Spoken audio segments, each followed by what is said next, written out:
Oi pessoal, tudo bom? Eu sou a Patrícia, bem-vindos a esse vídeo da Bússola de Liderança. Hoje a gente vai analisar os traços de liderança dos personagens principais da trilogia do Senhor dos Anéis.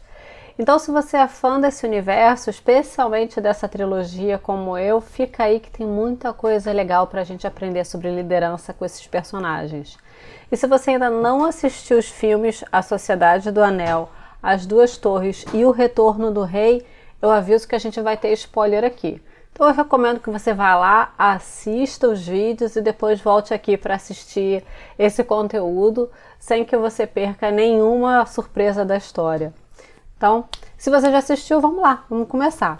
Esse vídeo vai ser dividido em dois momentos, tá? Primeiro eu vou analisar os personagens que compõem a Sociedade do Anel, aquele grupo que sai em caravana para levar o anel à Montanha da Perdição. E depois a gente vai fazer um paralelo ali dos principais pontos da história com a evolução de um dos personagens, para a gente ver bem de perto quais são os principais traços de liderança que a gente vai olhar e vai estudar e vai aprender aqui com esse personagem. Então toda a evolução dele ao longo ali dos principais pontos dele na história. Então, reforçando, gente, eu vou falar especificamente dos filmes, ok? Não é dos livros, porque a galera que é muito fã dos livros costuma sentir uma certa diferença. Então, é dos filmes que eu vou falar, até porque os filmes são mais acessíveis, muita gente viu, não digo todo mundo, mas muita gente viu. A galera tem mais acesso aos filmes e ele tem todo um universo lúdico. Eu vou passar aqui alguns trechos e tal, então todo o universo lúdico pra gente ver. Fica muito mais fácil de eu exemplificar com os filmes. E aí, gente, a gente vai ficar falando aqui do Senhor dos Anéis, do Anel, o poder do Anel. Vamos deixar a quinta série de lado e vamos focar na história, tá bom? Então, relembrando a história, um anel do poder reapareceu, tá na mão do Frodo, sobrinho do Bilbo, são hobbits. E eles precisam destruir esse anel porque ele é o poder do mal. Mais especificamente, o poder do Senhor do Mal, que é o Sauron, tá? Então, o filme tem uma introdução até que se forma um grupo que sai em uma caravana para levar esse anel para ser destruído na Montanha da Perdição. Então existe toda uma parte ali de introdução até que essa caravana é formada e eles saem em direção à Montanha da Perdição. Os personagens dessa caravana são os 4 hobbits: Frodo, Sam, Merry e Pippin, o Aragorn, o Boromir, o Legolas, que é um elfo, o Gimli, que é um anão, e o Gandalf, que é um mago, que é a personificação da palavra saber, sabedoria, conhecimento. O Gandalf é tudo isso. E ao longo do caminho, eles encontram outras pessoas que se juntam a uma série de aventuras que eles vão viver. Então, começando a analisar esses personagens pelo Frodo. O Frodo, pela missão que ele tem na mão, ele é um dos personagens principais, se não o principal do rolê, de levar o anel para ser destruído e salvar a Terra-média, tá? Só que ele nunca cativou muito a galera, nunca cativou muito os fãs, né, que eu quero dizer, os espectadores desse filme, desde que o filme foi lançado em 2001. Então assisti os filmes na estreia no cinema e a galera não gosta e não gostava do Frodo. E por que será? E aí a minha análise, a minha opinião sobre isso tudo, tá? O Frodo, ele transmite uma imagem de pureza, porque isso é o principal para que ele consiga justamente não sucumbir ao poder desse anel e do poder do Sauron, tá? Mas ele transmite também uma imagem de fraqueza em diversos momentos. E essa imagem fica sendo reforçada ao longo dos filmes. Ele toda hora faz cagada, toda hora coloca o anel no dedo, chamando a atenção dos cavaleiros do Sauron na hora errada. Ele, na hora que tem ali briga, porradaria e tal, ele não cai pra dentro, ele não é bom de briga, ele sempre precisa de alguém mais forte pra ir lá salvar a pele dele. No primeiro filme, toda hora, Aragorn, Aragorn. E daí pra frente, depois, ele conta muito com o Sam. Fica tudo na mão do Sam, coitado, que tem que salvar a pele do Frodo toda hora, tanto das besteiras que o Frodo vai fazendo, quanto o Frodo tá muito fraco e aí o Sam que tem que carregar o Frodo montanha acima. O tom de voz do Frodo transmite essa fragilidade, é um tom de voz sempre frágil, meio desafinado, às vezes ele dá uns gritos, ele demonstra insegurança. E isso a gente vê justamente na aula de comunicação eficaz, na bússola de liderança, que a gente precisa modular o nosso tom de voz. Se a gente transmite fraqueza no tom de voz, se a gente está o tempo todo com o tom de voz assim, isso transmite uma insegurança, uma fraqueza, e as pessoas captam isso. Mordor, I hope the others find a safer road. Strider will look after him. I don't suppose we'll ever see them again. We may yet, Mr. Frodo. We may. Então, o Frodo transmite isso na voz, nas atitudes, o tempo todo, essa imagem de fraqueza, de insegurança, de estar perdido, isso toda hora é reforçado. E isso tem muito a ver porque ele toda hora se descontrola emocionalmente. E ele passa a ideia de ser descontrolado. Ele faz besteira porque ficou com medo, grita, pede socorro, está sempre desesperado, sempre inseguro, sempre desequilibrado. Ele é um personagem com quem os parceiros não podem contar. Então ele está ali mesmo mais como um portador do anel, porque é ele que tem que segurar, senão ninguém mais consegue levar aquele troço. Então ele está ali só para segurar o anel, porque ele praticamente nunca ajuda na hora que o bicho pega e que a galera tem que partir para briga mesmo, de espada e tal. Ele não ajuda, ele tem que ser protegido, alimentado, cuidado. Todo mundo tem que cuidar do Frodo, proteger o Frodo, alimentar o Frodo. Falta equilíbrio emocional, falta credibilidade, falta aquela imagem de, cara, cheguei, tô aqui, tô dando segurança, vou ajudar. Frodo não é essa pessoa. A única credibilidade dele realmente é que ele consegue carregar o anel sem sucumbir. Então essa é a credibilidade que ele passa, esse é o grande valor dele para a Sociedade do Anel. De resto, ele é meio que um peso morto. Fazendo um paralelo com a liderança, ele não tem justamente os principais ingredientes de uma liderança formal, uma liderança informal. Inteligência emocional, ele não tem inteligência emocional. Ele não traz credibilidade. Ele realmente não é aquela pessoa com a qual os outros podem contar. Ele não tem uma comunicação eficaz, a comunicação é sempre frágil, é sempre transmitindo insegurança. Raras as vezes ele realmente acerta e ele fala um negócio que os outros ouvem e falam, pô, é isso aí. E ele não tem pensamento estratégico. Não é ele que traça uma rota, não é ele que traça um plano. Ele está sempre sendo levado pelas circunstâncias, sendo levado pelo Gollum. Dificilmente ele vai lá e é o momento em que ele pega e traça algum planejamento e executa esse planejamento.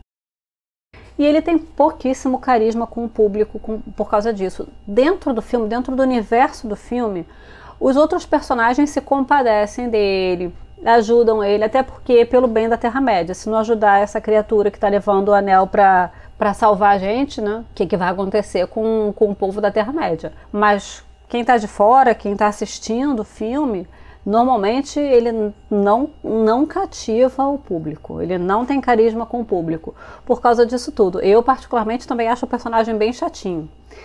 Quando a gente olha, por exemplo, para a jornada do herói, ele cumpre ali os principais pontos da jornada do herói. Então ele é convocado para uma aventura, recusa, depois aceita, tem um mentor e aí ele vai se transformando, mas não quer dizer que ele seja um personagem heróico, um personagem que realmente inspire a gente.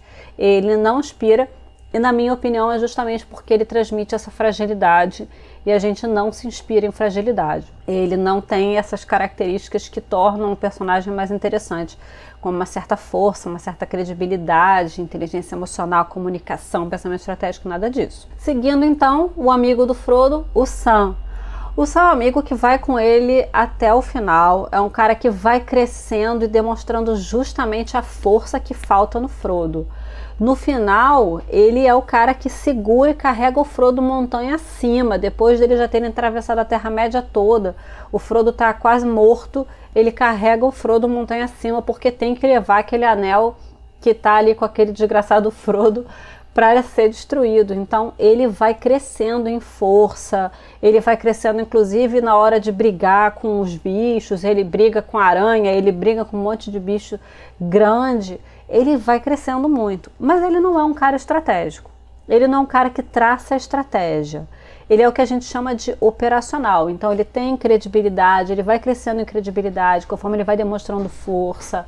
Ele tem uma comunicação ok, então às vezes ele fala algumas coisas que são importantes. Quando eles estão saindo de Gondor, eles ficaram ali meio presos ali em Gondor, porque o Faramir, que é o irmão do Boromir, segura eles e tal, e aí ele fala uma parada pro Faramir que o Faramir repensa e tal, enfim. Ele de vez em quando tem uma comunicação até eficaz, a comunicação é ok, e ele tem bastante resiliência e bastante inteligência emocional. O cara, ele vai e é guerreiro e ele vai até o fim, ele não se abala tanto.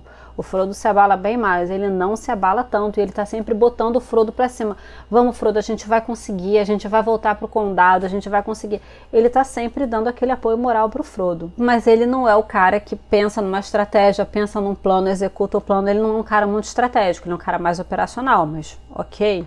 E aí os outros dois hobbits, o Merry e o Pippin. O Merry e o Pippin são atrapalhados, estão sempre, maior parte do tempo eles estão juntos, são atrapalhados, são engraçados, e em vários momentos eles se enrolam e eles acabam trazendo consequências negativas, principalmente o Pippin, que quer ficar bisbilhotando tudo que não deve. Então ele acaba se enrolando nas consequências das ações dele e traz consequências negativas tanto para ele quanto para o grupo. Eles também são ingênuos, também demonstram ingenuidade, mas eles têm resiliência. Eles vão crescendo em força ao longo dos filmes, mesmo dentro ali da limitação deles, porque eles são hobbits, são criaturas pequenininhas, então eles não dão dentro na mão ali com a maior parte dos bichos, mas eles conseguem ir crescendo em força ao longo do filme. E tem uma coisa que eles conseguem demonstrar em vários momentos, é um ótimo pensamento estratégico. Por exemplo, como na hora que eles fazem as árvores atacarem a Isengard, eles dão um jeito de fazer as árvores irem lá e ficarem irritadas com o que estava acontecendo em Isengard, atacar Isengard. Isso determina o destino dessas batalhas. Então o pensamento estratégico é isso, eles não simplesmente seguem o que outras pessoas ou o que as circunstâncias determinam. Eles traçam planos, eles executam os planos e eles têm êxito. Então, em vários momentos, como eles são sagazes nesses aspectos, eles conseguem resultados muito maiores do que eles ali na mão, porque eles são realmente muito limitados pelo tamanho deles. Então, eles são, em muitos momentos, imaturos e se enrolam e podem trazer consequências piores para o grupo, mas eles também têm momentos que eles brilham ali em termos de pensamento estratégico. Legolas e Gimli.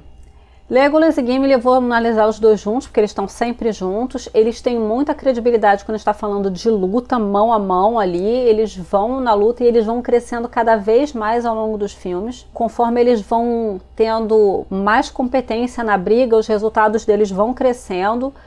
E todo mundo sabe que pode contar com eles para as coisas mais impensadas ao longo das batalhas. O Aragorn conta muito com eles e eles são muito leais ao Aragorn. Falando especificamente do Gimli, toda hora ele é impensado, ele é impulsivo na forma de se comunicar com humanos, com elfos. E o Aragorn precisa intervir, dar uma segurada ali para não dar M. Eles são estáveis emocionalmente na maior parte do tempo, exceto esses momentos da interação do Gimli, que ele se estressa ali com os humanos e com os elfos, ele acaba falando umas besteiras que poderiam colocar eles em situação ruim. Essa parte do trato social do Gimli são os poucos momentos em que ele se desestabiliza emocionalmente. Tem uma parte que o Legolas se desestabiliza emocionalmente, que é dentro do Abismo de Helm, lá dentro, na hora que eles estão quase entrando na batalha no Abismo de Helm, que ele dá um chilique e o Aragorn dá uma segurada nele. Tirando esses dois pontos, eles são super estáveis emocionalmente, eles são cada vez mais um diferencial dentro das batalhas, são recursos valiosíssimos dentro das batalhas, são leais, então são o braço direito e esquerdo do Aragorn. Agora, eles também são mais operacionais, eles não têm um pensamento muito estratégico, talvez um pensamento mais tático, ali na hora da batalha vai por ali que eu vou por aqui, mas não são os caras que vão traçar todo um plano maior e vão executar esse plano maior, não são muito estratégicos nesse aspecto, mas tem uma comunicação ok, tirando essa situação do Gimli. Estabilidade emocional, na maior parte das vezes, estabilidade emocional, não se abatem dentro da batalha, eles estão sempre se motivando dentro da batalha, então no momento em que o calo aperta ali, eles chegam junto. Então são personagens também que têm esses traços de liderança de si próprio que são muito interessantes. Gandalf dá dentro, quando tá falando de batalha, ali na mão, ele é muito bom na batalha, é um personagem com o qual os outros contam bastante na hora de briga ali, então, porrada, os personagens contam bastante com Gandalf, mesmo sendo um mago com roupinha leve e tal, eles contam com Gandalf ali na hora da porrada. E ele, como eu falei, ele também é sabedoria em pessoa, então ele acumula conhecimento, ponderação, vários momentos ele conduz a caravana, ele dá orientação aos integrantes, traça planos, executa, reúne aliados, se comunica da maneira certa com todos, ele raramente dá alguma bola fora na comunicação. Ou seja, ele reúne credibilidade, estabilidade emocional, comunicação, pensamento estratégico, forma aliados. Ele é um ótimo exemplo de liderança, tá? Uma liderança mais sênior, mais ponderada, né? Então ele é um ótimo líder para aquela caravana. Ele não é o líder que vai subir no trono, como é o caso do Aragorn lá no final do último filme. Não é um rei. Mas ele ali para uma caravana, ele é um grande líder e ele faz alianças muito estratégicas, ele é o diferencial em algumas batalhas, então é um exemplo muito bom de traços de liderança. Boromir, aí falando agora dos humanos, Boromir é o filho do regente de Gondor. O regente é quem está ali ocupando o trono, liderando a nação, mas ele não é da linhagem da família real. Ele não é um herdeiro da família real ali daquele reino. Então, se não aparecer ninguém da linhagem da família real, o próximo a conduzir o reino de Gondor seria o Boromir. Ele é o filho mais velho do regente. Na ausência do regente, se não aparecer nenhum herdeiro da família real, é o Boromir que assume a regência de Gondor. Só que ele não tem a nobreza na personalidade dele. E o que eu estou falando disso? Eu estou falando de traços que, inclusive, a gente também fala na bússola de liderança. Integridade. A questão da integridade dentro da personalidade do Boromir é muito falha. Ela aparece em raros momentos. Humildade. O cara é arrogante. O cara é arrogância em pessoa. Estabilidade, ele toda hora se desestabiliza. Ponderação, então esses traços não aparecem dentro da personalidade do Boromir ou aparecem em raros momentos. A gente vê desde o primeiro momento que ele é arrogante, que ele é prepotente, que ele não tem respeito pelo que é de bom tom e ainda por cima, desde o primeiro momento, ele mostra que ele quer se aproveitar do poder do Sauron, né, no Anel. Então ele fala, pô, vamos pegar esse anel, vamos fazer, vamos usar. Ele até tem boa intenção, que ele quer usar para salvar Gondor, que está ali apanhando o tempo todo, porque está perto ali dos povos do Sauron, então está apanhando ali o tempo todo. Ele quer, até com uma boa intenção, pegar o anel. Só que ele já quer meter a mão no anel, o Gandalf tem que dar um chilique ali no meio da reunião, no conselho, onde eles estão decidindo o que eles vão fazer com o anel. Ele está o tempo todo de olho nesse anel, pensando, pô, não concordo com esse negócio de destruir esse anel, eu acho que a gente devia pegar ele para usar a nosso favor. Ele está o tempo todo com essa ideia na cabeça. Então, fica claro ali que ele tem uma falha ali na confiabilidade que as pessoas podem ter nele, né? O quanto as pessoas podem confiar nele. Ele é bom na porrada, ele é bom ali na briga, mas a credibilidade dele fica prejudicada justamente porque ninguém confia nele por causa desse desequilíbrio emocional dele com relação ao anel e essa falta de integridade que em vários momentos aparece ali. A comunicação dele é ok, nada demais. Pensamento estratégico também não tem, ele não traça nenhuma estratégia e as poucas ideias que ele dá são ideias meio furadas e a galera não compra a ideia dele. Ou seja, ele é operacional, instável e ainda tem um mindset, uma mentalidade errada. Então é um personagem bastante complicado. Não é alguém que eu gostaria de ter na minha equipe. E finalmente, o Aragorn. Por que eu deixei o Aragorn para o fim? Porque ele é justamente esse personagem que a gente vai acompanhando o crescimento dele ao longo dos filmes. Então a gente vai acompanhar o crescimento dele enquanto líder fazendo esses pontos que eu falei ao longo da história. Eu não vou contar a história aqui do começo ao fim, porque ficaria muito longo e eu estou entendendo que vocês já viram os filmes, então não tem por que eu ficar contando a história toda. Eu vou pegar os pontos que são mais marcantes para a gente observar traços de liderança do Aragorn, tá? Então, começando com a primeira aparição dele no primeiro filme, ele ainda na parte de introdução do primeiro filme. Ele é um guardião, não, ou seja, um cara que é como se fosse um peregrino. Ele está ali andando e ele está fazendo as missões dele a pé, ele está ali quieto na dele. Ele aparece justamente quieto, lá no canto dele, no fundo da taverna de Bree, só observando, sem chamar atenção, de olho em tudo que está acontecendo e de olho no Frodo. E aí o Frodo faz M, né? Bota o anel, desaparece na frente de todo mundo ali no meio da taverna, atrai a atenção de todo mundo e, quando ele bota o anel, ele atrai a atenção dos Cavaleiros de Sauron. E aí esses Cavaleiros de Sauron, os Nazgûl, na mesma hora você vê ali no filme que eles prestam atenção e vão se dirigindo exatamente para onde o Frodo está. O Aragorn estava ali só olhando, viu a hora que o Frodo botou o anel, sumiu na frente de todo mundo, ele já entra em cena chamando forte o Frodo, que ele está fazendo M, que ele mostra que sabe o que o Frodo está carregando, então ele já mostra ali um conhecimento, pega, chama o Frodo de canto e fala, cara, isso aí que você está carregando não é uma bobeirinha não, cuidado com isso aí.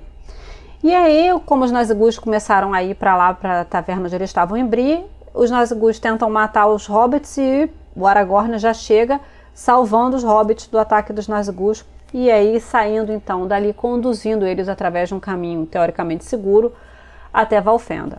Tudo ia bem até que os meninos fazem M de novo, acendem uma fogueira no alto do monte, então isso já chama atenção visualmente. Aí o Frodo dá um chilique com os outros Hobbits, grita com eles, enfim. E aí isso atrai de novo a atenção dos Nazgûl e o que acontece? Os Nazgûl vão lá, atacam os meninos, o Aragorn não estava ali na hora, eles começam a gritar, o Aragorn chega e salva eles de novo. Só que o Frodo levou uma espadada do Nazgûl e aí o Frodo começa a entrar em choque, vai morrer e tal. E o Aragorn começa a querer apressar o passo para chegar com ele em Valfenda o quanto antes, para a magia dos elfos salvar o Frodo. E aí a peguete do Aragorn, que é a Arwen, que é uma elfa, chega, encontra com eles ali e carrega o Frodo correndo lá no cavalo dela para Valfenda, e é onde ele consegue ser salvo. Nesse momento a gente já entendeu que o Aragorn é confiável, então assim, ele está ajudando os meninos, ele sabe do que o Frodo está carregando, ele está levando os meninos para um lugar seguro, que é Valfenda, então a gente já está entendendo que o Aragorn é confiável, o cara já salvou a vida dos garotos, principalmente do Frodo, 2 vezes, ele é altamente competente na briga, e a gente já está criando a reputação dele de credibilidade. Então, corta a cena, em seguida vai ter justamente o conselho que vai decidir o que é para fazer com o anel, que é onde o Boromir vai, tenta pegar o anel, o Gandalf dá um escândalo, fica aquele debate, o que a gente vai fazer com esse anel, o que a gente vai fazer com esse anel. E é nesse momento em que a gente tem pela primeira vez a identidade do Aragorn revelada, porque até então ele era só um cavaleiro qualquer. A gente tem a identidade dele revelada justamente no momento em que o Boromir, na prepotência dele, quer se aproveitar do poder do anel, e o Aragorn discorda, dizendo que, cara, só o Sauron pode usar esse poder. Aí o Boromir vem com... E o que um guardião sabe sobre isso? Nessa hora, o Legolas levanta e fala, cara, esse é o Aragorn, filho de Arathorn, herdeiro do trono de Gondor, e você deve obediência a ele. O Aragorn fica até desconfortável. Pô, Legolas, valeu, senta aí, fica tranquilo, relaxa aí. Aragorn fica desconfortável com essa situação. E em seguida, o Gandalf vem e fala, não, o Aragorn tá certo. E aí, quando o Gandalf, que é o símbolo da sabedoria, vira e fala, o Aragorn tá certo, só quem pode usar esse poder é o próprio Sauron, fortalece a ideia de que o Aragorn também não é um cara que é só na briga que o cara é bom. Ele não é nenhum idiota, ele sabe exatamente do que ele está falando. Então, isso já mostra uma imagem, já reforça uma imagem de quê? De conhecimento, também de credibilidade, vai reforçando a credibilidade do Aragorn. E aí eles saem, então, a sociedade é formada e eles saem em direção à Montanha da Perdição. Vou cortar a cena aqui um pouco. Eles entram em Moria, que é uma mina, eles passam por vários perrengues em Moria, e aí no final, na hora que eles estão quase saindo de Moria, sendo perseguidos por um grupo enorme de orcs, eles se deparam lá com Balrog, tá lá o Gandalf tentando enfrentar o Balrog, e o Gandalf cai no abismo junto com o Balrog. É a hora que ele fala, fujam, o Gandalf fala, fujam, porque eles estão sendo ali perseguidos, perrengue geral, eles iam morrer se eles ficassem ali. E aí o Gandalf fala isso e cai no abismo, e aí você fala, cara, morreu. A gente pensa isso e todos os personagens. Fica todo mundo desesperado, Gandalf, Gandalf, Gandalf. Só que os orcs estão vindo e eles precisam meter o pé e fugir dali, e aí eles fogem. Não dá pra ficar ali tentando ver o que aconteceu com o Gandalf, eles têm que sair correndo. E aí eles chegam lá fora e eles estão todos visivelmente abalados com a teórica morte do Gandalf. E a câmera vai mostrando um a um, até o Legolas, que é um elfo que tem pouquíssima expressão, é o menos expressivo de todos, até ele dá para ver que ele está abalado ali. E a gente vê que o Aragorn, todos eles estão tristes pela perda do Gandalf. Alguns estão expressando mais, outros expressando menos, alguns estão chorando, gritando e tal, outros estão mais contidos. Cada um à sua maneira, todos estão super tristes com a perda do Gandalf.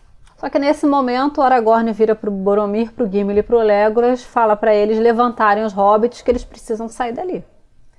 Aí o Boromir ainda vira e fala, dá um tempo, mas ele fala que em poucas horas ali vai estar infestado de orcs e, cara, eles vão morrer se eles ficarem de bobeira ali. E nesse momento a gente tem um líder tomando uma decisão pouco popular pelo bem do grupo, né? Então, assim, ele não tá dando espaço para a galera viver o luto deles, não tá podendo dar esse momento para as pessoas, porque ele precisa salvar as pessoas, é a vida dessas pessoas que está em risco se eles ficarem ali.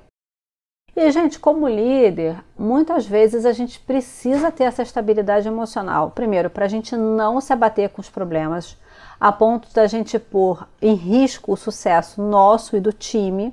Então, se a gente se abala muito com os problemas, a gente perde o controle, a gente perde ali a noção, a gente coloca em risco o nosso sucesso e o sucesso do time que está contando com a gente para conduzir eles. E a gente precisa ter estabilidade também, essa estabilidade emocional também, para conseguir tomar a decisão que nem sempre é a mais popular.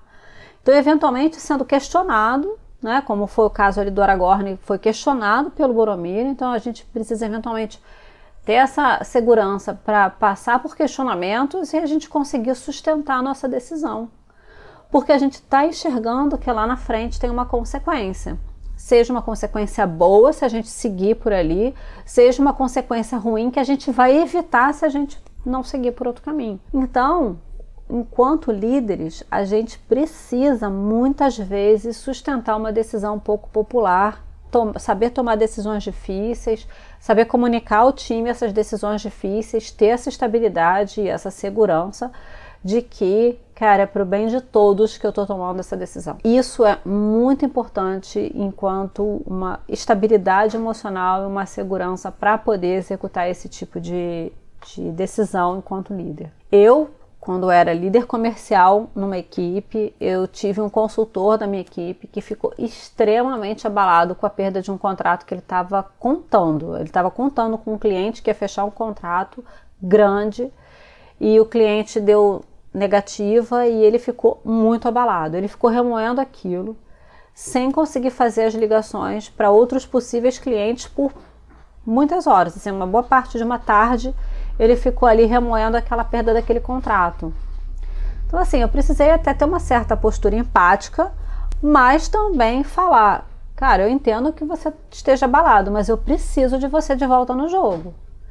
Eu preciso que você pegue essa lista de contatos e que você siga nas ligações, porque aqui nessa lista pode ter o seu próximo grande contrato. Ele pode ter ficado super chateado comigo naquele momento, pode ter ficado irritado, mas sinto muito, assim, era por ele e pelo time, assim, a gente precisa seguir fazendo as ligações para correr atrás dos próximos contratos. Ficar parado nesse momento não vai ajudar a gente a fechar o contrato. E dito e feito, depois disso ele fechou o maior contrato de toda a equipe. Então ele pode ter ficado irritado comigo na hora, mas eu precisava falar aquilo para ele, pro bem dele, pro bem do time, e eu precisava que ele voltasse para o jogo. Inclusive o contrato que ele fechou depois aumentou muito a credibilidade dele. Então foi muito bom para ele ter conseguido voltar para o jogo e conseguir perseguir outro contrato. Então assim, por mais que eu soubesse que naquele momento poderia ser que ele estivesse me odiando,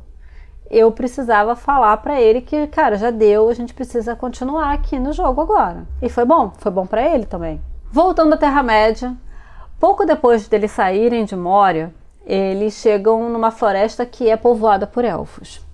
E eles precisam justamente de um lugar seguro para dormir e para atravessar, para fazer a travessia, para chegar em outro lugar através dessa floresta que era mais segura. Só que os elfos não queriam deixar eles entrarem.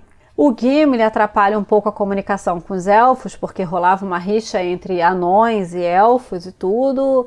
Então fica ali um primeiro momento de um clima ruim que o Gimli cria também por causa da comunicação dele, porque o Gimli tem essa de não levar desaforo. E o Aragorn dá uma segurada no Gimli e consegue desenrolar, justamente porque ele tem familiaridade com os elfos. Consegue desenrolar e eles então estão liberados para entrarem na floresta, para dormirem lá, e depois eles seguem o caminho, inclusive com vários artefatos que os elfos dão para eles para ajudar na jornada deles. E isso a gente vê o quê?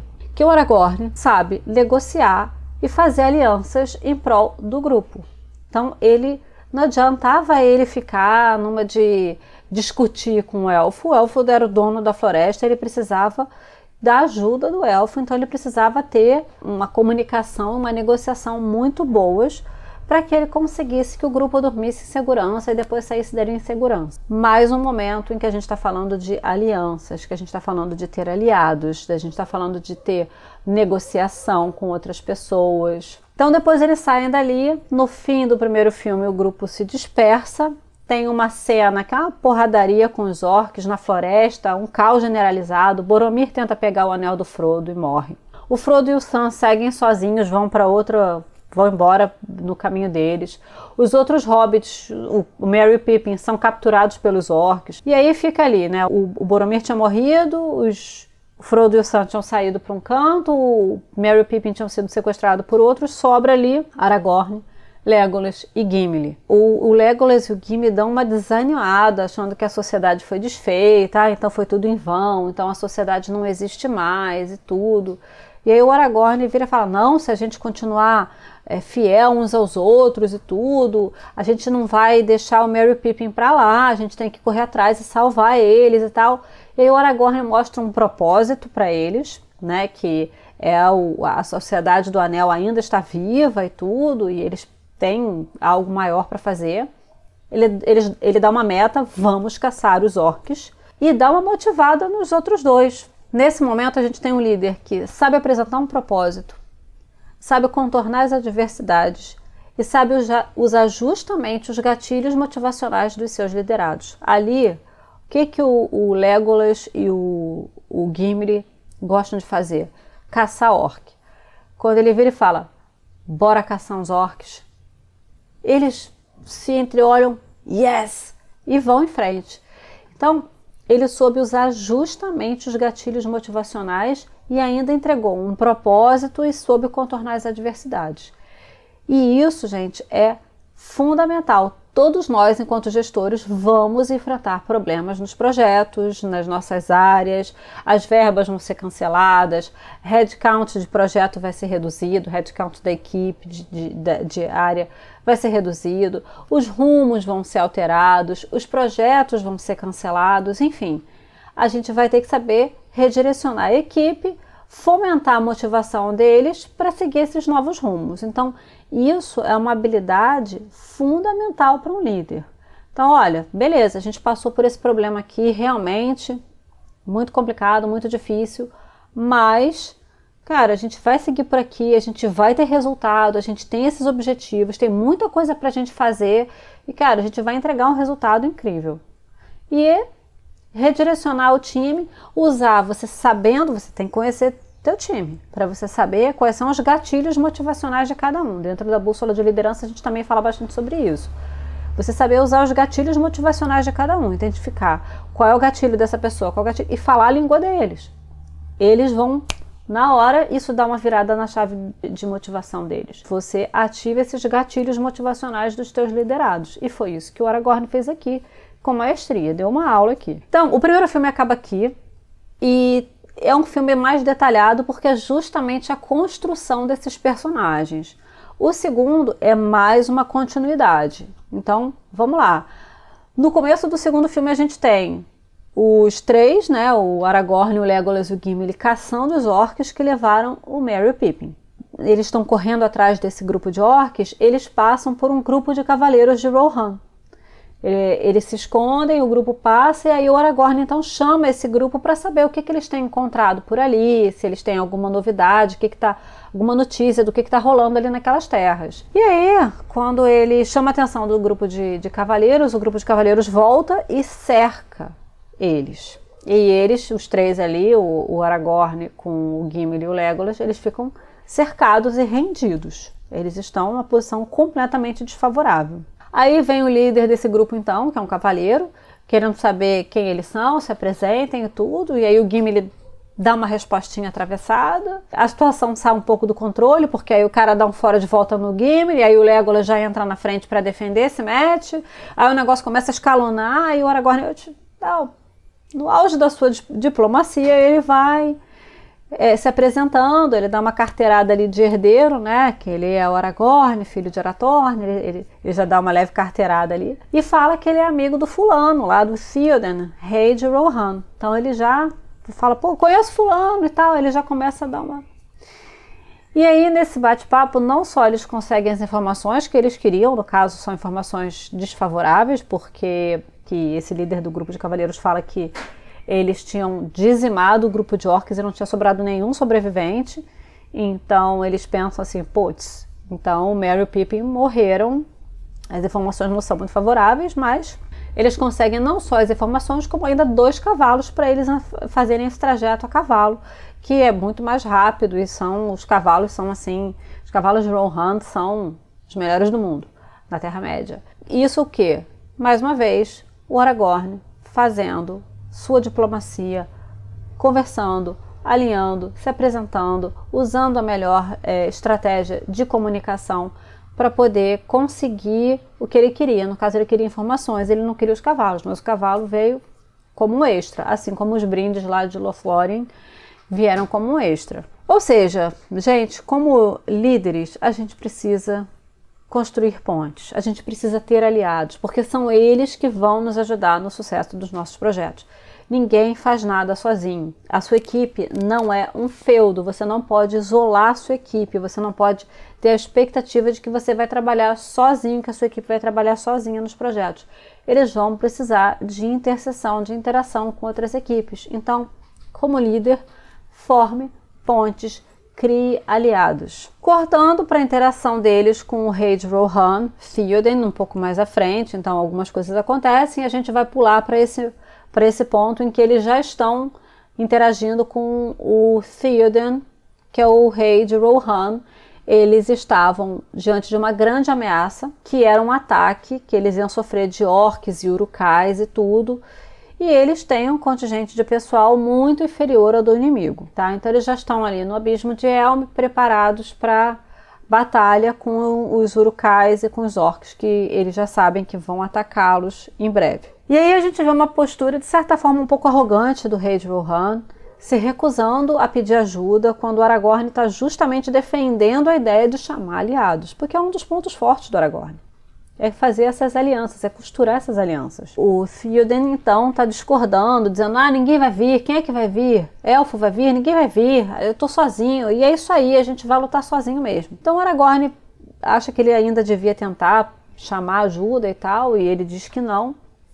E justamente no fim eles recebem uma ajuda de um grupo enorme de elfos arqueiros que vieram justamente em consideração tanto ao Aragorn enquanto pessoa, quanto a aliança entre elfos e humanos, uma aliança histórica entre elfos e humanos. Inclusive na cena em que os elfos chegam e tal, o líder desse grupo de elfos fala com Theoden de uma maneira bem formal. Quando o Aragorn chega, já dá um abraço e tudo, mostrando a familiaridade do Aragorn com esse grupo de elfos. E ainda vem o Gandalf com um outro grupo de cavaleiros, justamente os cavaleiros que passaram pelo Aragorn ali. Essas duas alianças são determinantes para a vitória dessa batalha, a vitória deles nessa batalha. Se não tivessem vindo esses aliados, tanto os elfos quanto o Gandalf, junto com os outros cavaleiros de Rohan, eles teriam morrido massacrados. Então, aliados, meu povo, aliados, tenham aliados. E nesse mesmo momento, dessa mesma situação do Aragorn e o Theoden, na discussão sobre a estratégia, vai chamar aliado, não vai chamar aliado, uma outra coisa que a gente pode observar nesse momento é que a decisão do Theoden é questionada. É questionada e a galera vai reclamar com o Aragorn sobre o Theoden. Ah, ele tá errado isso, tá errado aquilo, não sei o quê. E o Aragorn faz o quê? Gente, ele decidiu. Ele é o rei, eu estou do lado dele, é ele quem decide, eu não tenho alçada para mudar nada e vamos fazer porque tem esperança, vai dar certo, vamos embora. Essa é a postura do Aragorn. Ali em Rohan era o rei que tinha que decidir a estratégia de batalha. Era ele que estava determinando toda a estratégia da batalha. O Aragorn era ali abaixo dele, entre ele e o resto da galera, mas o Aragorn não era quem ia definir a estratégia da batalha. E aí, muitas vezes, a gente está nessa mesma situação. A gente passa por decisões que são top-down. Então, os nossos gestores, diretores, CEOs, eles podem decidir a estratégia e que a gente nem sempre concorde. Então, o que a gente faz numa situação dessas? O CEO decidiu uma estratégia que eu, enquanto líder, não concordo. Eu vou falar, vou mudar, vou fazer outra coisa, porque eu não concordo com essa determinação aqui, vou fazer do meu jeito. Não. Eu vou falar, o fulano não sabe o que está fazendo, mas fazer o quê, né? Ordens são ordens. Eu vou falar assim com a minha equipe? Claro que não. A gente executa o plano da melhor maneira possível. E qualquer crítica que a gente tenha a fazer, ou a gente vai falar diretamente com a pessoa, diretamente com esse líder, ou a gente não vai falar nada. A gente não vai chegar para o nosso time e falar que a gente discorda da estratégia do líder, que a gente não concorda, que acha que deveria ser diferente, que na nossa cabeça é diferente, mas que é isso mesmo, é top-down, é ordens são ordens, então a gente tem que calar a boca e fazer, ou sugerir que a gente faça de uma forma diferente. Cara, se um líder estratégico tomou uma decisão, e essa decisão é a decisão para todo um grupo, e eu sou uma líder abaixo ali daquele nível que tomou a decisão estratégica, e eu tenho que passar isso para o meu time, eu vou apoiar a decisão do meu líder. Eu vou, por mais que eu internamente não concorde, eu não posso externalizar isso. A partir do momento que eu alço um cargo de liderança, e a gente fala disso também na bússola, eu perco o direito de ficar reclamando por aí. Eu não deveria nem reclamar por aí se eu ainda não tenho um cargo de liderança. Mas, no momento em que eu tenho um cargo de liderança, e que eu tenho que conversar com a minha equipe sobre uma decisão estratégica, eu não vou reclamar com a minha equipe sobre essa decisão estratégica. E isso o Aragorn mostra muito bem nesse momento. Gente, ele é o rei. A decisão tá tomada. Vambora, eu tô do lado dele e a gente vai executar isso da melhor maneira possível. Ah, não tem esperança? Tem esperança sim, sempre tem esperança. Vambora. É isso. Pulando agora para o terceiro filme. No terceiro filme as coisas primeiro dão muito errado para depois darem certo. E aí tem alguns momentos marcantes no terceiro filme que a gente vai marcar a história de crescimento do Aragorn. Bom, eles lutaram ali em Rohan, venceram a batalha como eu já falei, terminando de lutar em Rohan, as coisas não estão tranquilas. Eles agora precisam ir para Gondor para defender Minas Tirith de uma invasão enorme que está sendo preparada ali. Mas, para variar, o contingente deles é muito inferior ao contingente de invasores do inimigo. Então, eles estão com um número muito menor de soldados, de guerreiros e tudo que o inimigo. E o que eles precisam fazer, então? Alianças. Mas eles não têm mais quem chamar, exceto um povo que são uns fantasmas que só vão obedecer se obedecer ao rei e não ao regente de Gondor. Então não adiantaria o regente de Gondor ir pedir aliança para esses fantasmas. Esses fantasmas só obedeceriam por uma questão histórica lá, que é explicada no filme. E aí, então, para você relembrar, sugiro que você reveja o filme, se você já viu. Então, por uma questão histórica, esses fantasmas só obedecem se obedecerem ao rei de Gondor, tá? E esse é o momento em que o Elrond, que é o líder de Valfenda, que é o pai da Arwen, na peguete do Aragorn, esse é o momento em que o Elrond leva para o Aragorn uma espada que advém dos ancestrais dele, que foi forjada com as partes de uma espada que derrotou o Sauron nas mãos de um ancestral do Aragorn. Então essa espada é o símbolo do reinado de Gondor. E é o momento em que o Elrond fala para o Aragorn: para de bancar o guardião, seja quem você nasceu para ser, torne-se o rei de Gondor. Então é o momento que o Aragorn pega essa espada, ele aceita esse papel, ele aceita que, cara, é isso. Então, eu sou o herdeiro do trono de Gondor, eu sou o rei de Gondor, e é isso aí, eu tenho que fazer isso, porque senão a gente não consegue vencer essa batalha e a gente perde a Terra-média e perde tudo. Então ele não tem muita escolha, ele aceita esse papel e aí ele pode ir lá com esse símbolo do poder dele, ele pode ir lá fazer mais essa aliança que vai ser determinante na vitória dessa batalha. Então, mais uma vez, alianças. Um excelente líder, ele tem os aliados certos para ajudar ele nos projetos.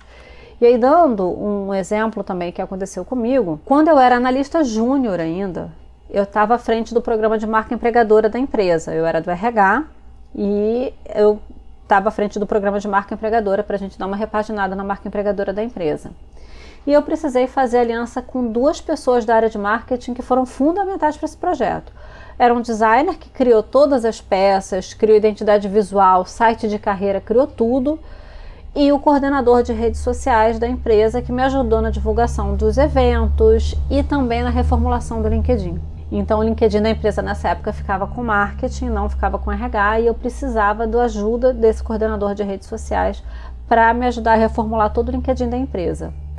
E se eu não tivesse tido esses 2 aliados, o meu projeto não teria ido para frente, ou teria ido com uma qualidade e uma assertividade muito abaixo, e eu não teria tido o sucesso que eu tive e, consequentemente, não teria colhido um dos resultados que subiram muito a minha credibilidade ali na empresa que eu estava começando. Então, eu estava recém-chegada nessa empresa e eu já cheguei mostrando um resultado legal, isso subiu a minha credibilidade logo de cara e eu, mais pra frente, consegui inclusive a minha primeira promoção nessa empresa, em parte por conta do sucesso desse projeto. E isso tudo, gente, porque eu fiz aliados e eu ainda era analista júnior. Então, forme alianças, esteja você no nível na empresa em que você estiver. Seja você um analista, um assistente, um estagiário ou um supervisor, um coordenador, gerente, diretor, quem quer que seja. Se você for o CEO da empresa, faça aliados com outras empresas, inclusive, porque isso vai ser muito bom para você e para sua empresa. Então, sempre identifique quem são seus potenciais aliados e forme alianças, porque isso leva os teus resultados para um nível muito superior. Você soma forças. Eu não tinha competência em design, eu não tinha competência em redes sociais, eu não podia também dar conta de tudo. Eu somei forças, eu juntei competências deles com as minhas competências e o projeto foi muito mais adiante, foi muito mais grandioso. Então, forme alianças, some competências e leve seus projetos a um nível muito superior. Bom, por fim, na Terra-média, tudo se resolveu, tudo está certo no mundo, o anel foi destruído, os hobbits foram salvos e o Aragorn finalmente está sendo coroado. No momento em que ele recebe a coroa, ele vira para o povo que está ali aplaudindo ele e vendo ele ser coroado, e ele fala que aquele sucesso não é só dele, e sim de todos que participaram e ainda vão participar na construção de um novo mundo, de um mundo melhor.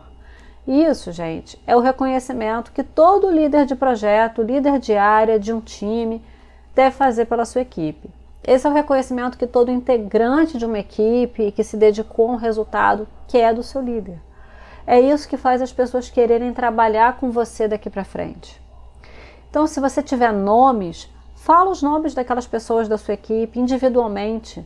Se você puder falar individualmente, melhor ainda. Só não esquece de ninguém, porque se você falar, você tem 10 pessoas, você falou 9, aquele um que você não falou vai ficar tão chateado que ele vai ser pior do que se você não tivesse falado o nome de todo mundo. Mas reconheça o trabalho da sua equipe.